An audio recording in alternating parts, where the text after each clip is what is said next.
Shaniko, the ghost town, used to be the end of the Western Rail. It's all high desert in that area. When people homesteaded out there, they were raising sheep.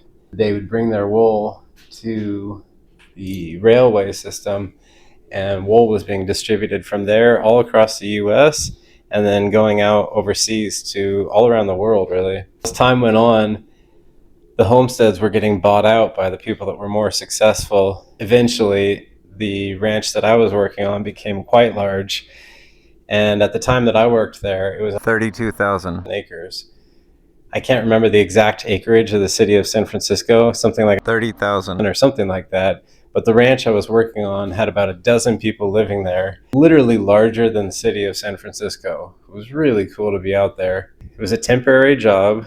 I worked for the month of February and I helped with lambing. I got the graveyard shift, which nobody wanted because to them it was all stuff they were used to from before. But for me, it was actually really exciting. I was really awake and vibrant and trying my hardest to take care of the ewes that were lambing as well as their babies. That year, our death rate went from an average of about 10% to closer to 8%. And since over 2/3 of the lambs were born on my shift, and I did such a stellar job, I kind of take personal accountability for the fact that we were able to do so well. I helped, I think it was about 300 baby lambs that were born that year. And I did bottle feeding, tube feeding.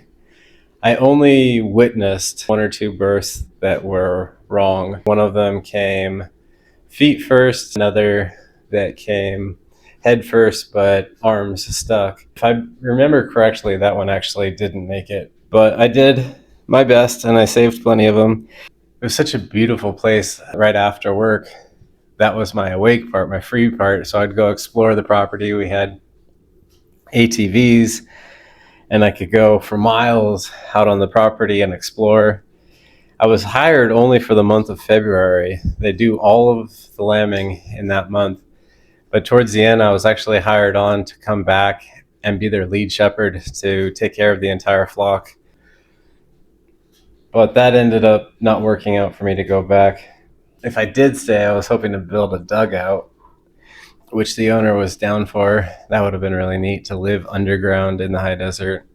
I would highly recommend helping with some lambing. Find somebody that's lambing in February. That's when they tend to do it. Get a temp job or do it voluntarily if that's what you find. Just an absolutely beautiful place, beautiful experience.